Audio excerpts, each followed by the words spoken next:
Be a part first کی Urdu class میں آپ کا استقبال ہے۔ میں گزشتہ دنوں بی اے پارٹ فرسٹ کے سیکنڈ پیپر کو پڑھا رہا تھا اور اب آج مجھے بی اے پارٹ فرسٹ کے پیپر فرسٹ سے متعلق آپ سے گفتگو کرنی ہے۔ دیکھیے، میں نے جو پیپر فرسٹ کے بارے میں آپ کو پڑھایا تھا وہ اصناف کا تعارف پڑھایا تھا، اور آج آپ کے نصاب میں جو کتاب داخل ہے معیار ادب، اس معیار ادب کے پہلے سبق سے متعلق مجھے آپ سے باتیں کرنی ہیں۔ پہلا سبق معیار ادب میں ہے در مدح عقل، اور اسی اقتباس کے نیچے ایک اور اقتباس ہے جس کا عنوان ہے در مذمت طمع۔ یہ دونوں اقتباس جو شامل ہیں آپ کے نصاب میں، یہ اردو کی مشہور کتاب سبرس سے لیے گئے ہیں۔ سبرس قطب شاہی عہد میں ملا وجہی نام کے شاعر نے لکھی تھی۔ سبق پڑھانے سے پہلے یہ ضروری محسوس ہوتا ہے کہ میں ملا وجہی، ان کے زمانے اور ان کی کتاب سبرس کے بارے میں آپ سے گفتگو کروں، تاکہ آپ کو اس عہد کی صورتحال، اس عہد کی زبان، اس مصنف کے لکھنے کے انداز سے آگاہی ہو اور آپ کو سبق پڑھنے میں زیادہ زحمت کا سامنا نہ کرنا پڑے۔ بمبئی سے ایک اخبار نکلتا ہے بلٹس نام کا، اردو، ہندی، انگریزی تینوں زبانوں میں نکلتا ہے۔ اس کے ایک نامہ نگار ہیں اختر حسین، جو اردو شعبے سے وابستہ ہیں۔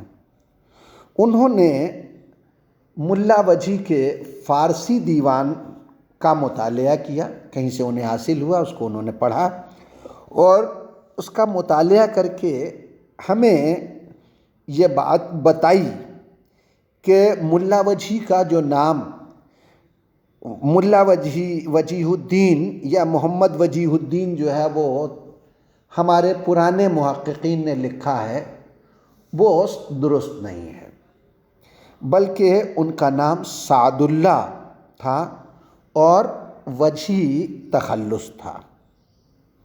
تو اس نئی تحقیق سے یہ بات واضح ہو گئی ہے کہ ہمارے قدماء جس ملا وجہی کے نام کی وضاحت وجیہ الدین یا محمد وجیہ الدین کے سے کر رہے تھے، وہ صحیح اور مناسب نہیں تھی۔ اور اس کے ثبوت میں انہوں نے جو ہے وہ ایک شعر بھی جو ہے اس کا پیش کیا ہے کہ اسم سعد اللہ وجہی است تخلص، آرائشوں کانچے بازار کلام است۔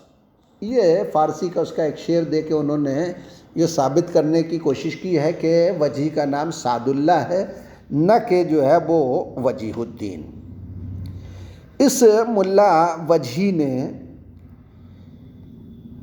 طویل زندگی جو ہے وہ پائی اور قطب شاہی خاندان کے 4 بادشاہوں کا زمانہ دیکھا۔ وہ 4 بادشاہ تھے: ابراہیم قطب شاہ، محمد قلی قطب شاہ، محمد قطب شاہ اور عبداللہ قطب شاہ۔ اس نے اپنی مشہور زمانہ تصنیف سبرس، جو اردو میں تمثیلی نثر کا بہترین نمونہ ہے، وہ عبداللہ قطب شاہ کے زمانے میں لکھی۔ دکن میں اردو دکنی ادب کے اوپر ایک بہت مستند کتاب ہے جس کے مصنف ہیں نصیر الدین ہاشمی۔ انہوں نے لکھا ہے کہ 988 عیسوی میں وجھی کی عمر 25 برس تھی۔ کتب مشتری کی تصنیف کے وقت، یعنی جب اس نے 1018 عیسوی میں اپنی مشہور زمانہ مثنوی کتب مشتری لکھی تو اس وقت وہ 55 برس کا تھا، اور سبرس لکھتے وقت اس کی عمر 82 برس تھی، یعنی وہ 1045 عیسوی میں جو ہے وہ اس نے سبرس لکھی تھی۔ یہ 3 سن جو میں نے آپ کو بتائے، 1045، 1018 اور 988، ان تمام سنوں کو جو ہے وہ مد نظر رکھ کے آپ جو ہے وہ جب ملا وجھی کا سن پیدائش تلاش کریں گے تو اس کا سن پیدائش 963 عیسوی کے آس پاس متعین ہوتا ہے، قرار پاتا ہے۔ کتب مشتری ملا وجھی کی ایک گرامایا تصنیف ہے۔ اسے سب سے پہلے مولوی عبدالحق نے تلاش کر کے اپنے ایک مقدمے کے ساتھ شائع کیا۔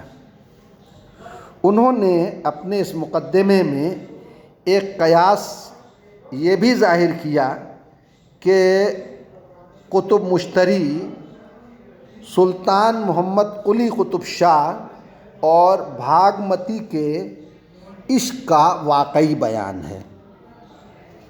ممکن ہے کہ مولوی عبدالحق کا یہ خیال درست ہو، لیکن مثنوی کے پورے متن کو پڑھنے کے بعد اس میں کہیں کوئی ایسا ثبوت ہمیں نہیں ملتا، کوئی ایسا قرینہ نہیں دکھائی دیتا جو یہ ثابت کر سکے کہ یہ سلطان محمد قلی اور بھاگمتی کے واقعی عشق کا قصہ ہے۔ پروفیسر گوپی چند نارنگ نے کتب مشتری پر تبصرہ کرتے ہوئے لکھا ہے کہ اس میں عشق و محبت کے جو واقعات افسانوی رنگ میں پیش کیے گئے ہیں وہ محمد قلی قطب شاہ کی عاشق مزاجی کے عین مطابق ہیں، اور ان کا درپردہ تعلق محمد قلی قطب شاہ اور بھاگمتی کے تاریخی عشق سے ہے۔ اس مثنوی کی ہیروئن بھاگمتی ہے، لیکن مثنوی میں اسے اس کے اصلی نام کے بجائے اس کے خطاب مشتری سے مخاطب کیا گیا ہے۔ اردو کے مشہور زمانہ محقق رشید حسن خان نے اس کی وجہ یہ بتائی ہے کہ بھاگمتی یا بھاگرتی محمد قلی قطب شاہ کی ماں کا اصل نام تھا، اور وہ بھاگمتی سے ملتا جلتا تھا، اس لیے احتراماً اس نام کو نہیں استعمال کیا گیا۔ دوسرے وہ کہتے ہیں کہ محمد قلی قطب شاہ بھاگمتی کے اصل نام کے بجائے اس کے خطابات حیدر محل مشتری کے نام سے پکارتا تھا، اس لیے جو ہے وہ مثنوی میں مشتری استعمال ہوا۔ تیسرے، کتب کی مناسبت سے بھاگمتی سے زیادہ قریب مشتری محسوس ہوتا ہے، اس لیے مثنوی میں بھاگمتی کے بجائے مشتری استعمال ہوا۔ اس کا چوتھا سبب یہ بتایا گیا کہ مثنوی کے کرداروں میں بہت سے سیاروں کے نام ہیں، مثلا عطارد، زہرہ، مہتاب، مریم، یہ سارے کردار سیاروں کے نام پر مشتمل ہیں، اس لیے کتب کی مناسبت سے مشتری بھی ایک سیارہ ہے، یہ زیادہ موزوں محسوس ہوا، اور اسی نام کو استعمال وجھی نے اپنی مثنوی میں کیا۔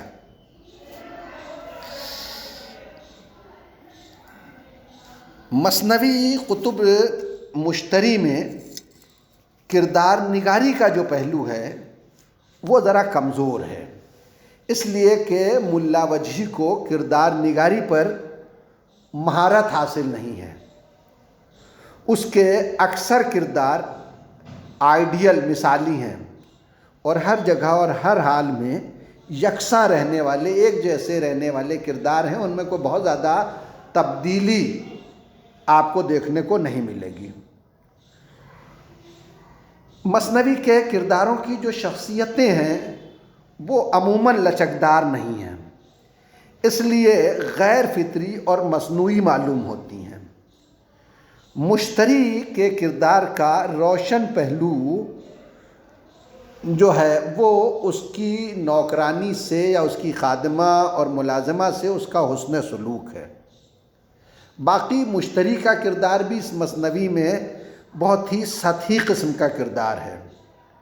وہ ہے تو شہزادی ہے نا، لیکن جوانی کی دیوانی امنگیں اس پر ہمہ وقت طاری رہتی ہیں، اور مثنوی میں آپ مثنوی کو پڑھتے ہوئے یہ بخوبی محسوس کر سکتے ہیں۔ شاعر کی حیثیت سے اس مثنوی میں ملا وجہی کے امتیازات بہت نمایاں ہیں۔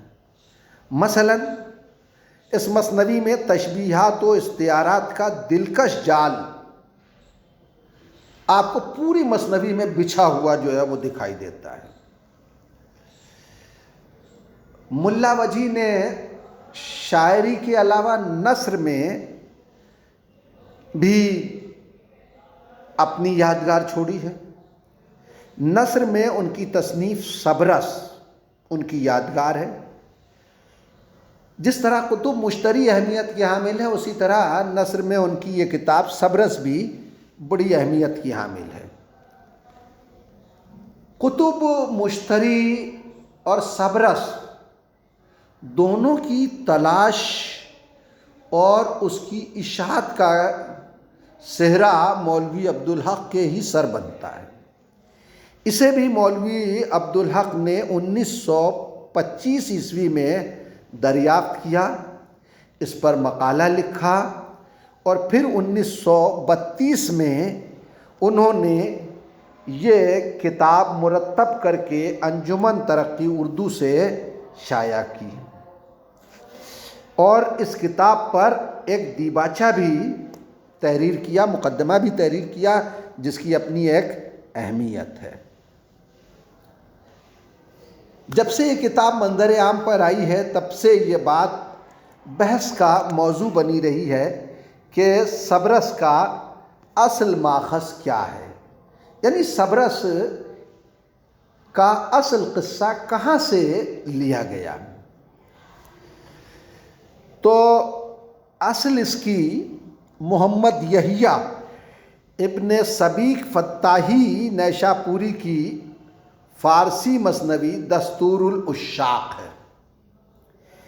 یعنی یہ قصہ جو سبرس میں بیان ہوا ہے، یہ محمد یحییٰ نام کے شاعر جو سبیق فتاحی نیشاپوری کا بیٹا تھا، اس کی فارسی مثنوی جو اس نے دستور العشاق کے نام سے لکھی ہے، اس سے ماخوذ ہے، لیا گیا ہے۔ اس فارسی مثنوی کے قصے کو اردو نثر میں قصہ حسن و دل اور شبستان خیال کے نام سے بھی جو ہے وہ ترجمہ کیا گیا ہے، اور یہ قصہ جو ہے وہ انہی ناموں سے ترجمہ کیا ہوا وجہی کو ملا۔ اردو نثر میں جو ہے وہ دستور العشاق جو ہے وہ حسن و دل اور شبستان خیال کے نام سے ملا وجہی کو ملی، اور انہوں نے حسن و عشق کے اس قصے میں رنگ بھرنا شروع کر دیا۔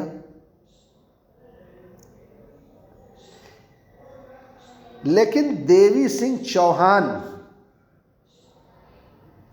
اس قصہ حسن و دل کی اصل جو ہے وہ سنسکرت کو بتاتے ہیں۔ اردو کے ایک ناقد ہیں جاوید وششٹھ، وہ دیوی سنگھ چوہان کی اس بات کو تسلیم نہیں کرتے۔ وہ کہتے ہیں کہ یہ قصہ جو حسن و دل میں بیان ہوا ہے یہ فتاحی نیشا پوری کی مثنوی سے ہی جو ہے وہ لیا گیا ہے۔ مولوی عبدالحق اور نور السعید اختر بھی اسے فتاحی کے حسن و دل سے ماخوذ بتاتے ہیں، جبکہ وہاب اشرفی اس سے اختلاف کرتے ہیں، اور وہ اس سے اختلاف کرتے ہوئے اپنی مشہور زمانہ کتاب تاریخ ادب اردو میں لکھتے ہیں کہ ملا وجھی کے پیش نظر کرشن مشر کی کتاب تھی یا نہیں تھی، وہ کہتے ہیں میں یہ یقین سے نہیں کہہ سکتا، لیکن سبرس کے قصے کی اصل کرشن مشر کی کتاب ہی ہے۔ سبرس اصل میں ایک تمثیلی قصہ ہے جس میں 6-7 کردار اور 14 مقامات کا تذکرہ ہے۔ اس قصے کا ہیرو دل ہے جو بادشاہ بھی ہے اور شباب و کباب کا متوالا بھی ہے۔ دوسرا کردار حسن ہے، یہ بھی جو ہے وہ اس قصے کا مرکزی کردار ہے۔ حسن کو آپ یہ کہہ سکتے ہیں کہ وہ ہیرو ہے تو یہ ہیروئن ہے، دل اگر ہیرو ہے تو حسن جو ہے وہ ہیروئن کی حیثیت سے اس قصے میں جو ہے وہ شامل ہے۔ اس کی بے شمار خوبیاں ہیں۔ یہ حسن جو ہے عشق کی دختر ہے اور آب حیات پر اس کا عمل دخل ہے، یعنی اس نے آب حیات کو اپنے قبضے میں کر رکھا ہے۔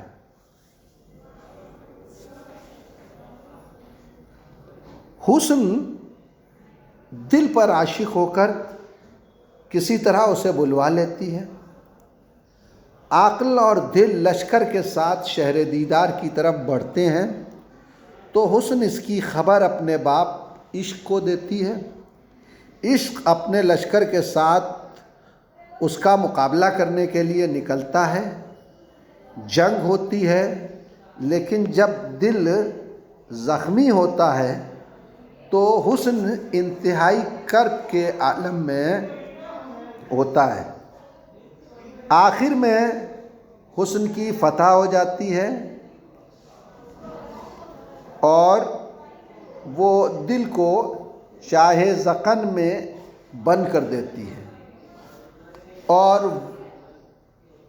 حسن وفا کو دل کے پاس قید خانے میں بھیجتی ہے سمجھانے کے لیے کہ وہ عشق دل کو جا کے یہ سمجھائے کہ حسن اس کی محبت میں مبتلا ہے۔ وہ دل کو حسن کی محبت کا یقین دلانے کی کوشش کرتی ہے۔ وفا جو ہے وہ دل کو حسن کا یقین دلانے کی کوشش کرتی ہے اور بالآخر دل کو حسن کے عشق پر یقین آ جاتا ہے اور پھر دل اور حسن کی خفیہ ملاقاتوں کا سلسلہ شروع ہوتا ہے، مگر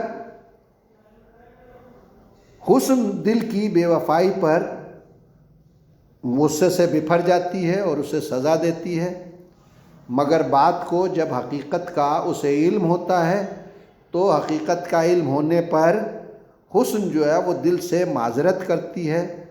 اس طرح اس مثنوی میں ملا وجھی نے نسوانی کمزوریاں یعنی کان کا کچا ہونا، آنکھ بند کر کے دوسروں پر اعتبار کر لینا، یہ سب بیان کی ہیں۔ سبرس تمثیلی نثر کی غیر معمولی کتاب ہے جس کی مثال اردو میں ملنا اگر محال نہیں تو ناممکن ضرور ہے۔ دل صوفیانہ قلب کی علامت ہے، آب حیات اس میں عین شریعت کو کہا گیا ہے، تو حسن جلوہ خداوندی سے عبارت ہے، عشق سے نور مطلق مراد ہے، شہر دیدار سے دیدار الہی مراد ہے، عقل مغربی تصور کا تو عشق مشرقی تصور کا پرتو ہے، ناز حسن کی خصوصیت ہے، غیر سے مراد شیطان ہے، اور نظر جاسوس کا کام کرتی ہے، شہر تن سے مراد اس میں انسانی وجود ہے۔ یہ باتیں میں نے آپ کو اس قصے سے متعلق بیان کی۔ اس کی زبان ظاہر سی بات ہے کہ دکن کی زبان ہے، آج سے جو ہے وہ میں نے آپ کو بتایا کہ یہ 1445 کے آس پاس لکھی گئی، تو آج سے جو ہے وہ 550 برس، 650 برس قدیم زبان کا جو ہے وہ نمونہ ہے۔ اس لیے پڑھائی جا رہی ہے کہ آپ کو اس زمانے کی زبان کا کچھ اندازہ ہو سکے کہ اس زمانے میں کس طرح کی زبان لوگ بولتے اور لکھتے اور پڑھتے تھے، اور آج ہماری زبان نے کس قدر ترقی کی ہے اور کس منزل پر ہے۔ تو اب اس کے بعد میں اگلے لیکچر میں آپ کو اس کتاب کے متن کو جو ہے وہ پڑھاؤں گا۔ کتاب کا متن 2 مختصر اقتباسات پر مشتمل ہے، ایک عقل کی تعریف میں ہے اور دوسرا لالچ کی مذمت میں ہے۔ دونوں لفظ جو ہے وہ در مدح عقل اور در مذمت طمع فارسی کے ہیں۔ ایک کا مطلب ہے در معنی میں، مدح معنی تعریف، در مدح عقل عقل کی تعریف میں، اور دوسرا در مذمت طمع یعنی لالچ کی برائی کے بیان میں۔ بس جناب آج کے لیے اتنا، اس کے بعد کل کے لیکچر میں اس لیسن کو پڑھاؤں گا۔ تب تک کے لیے خدا حافظ۔ آپ نے میری گفتگو کو سنا، اس کے لیے شکریہ۔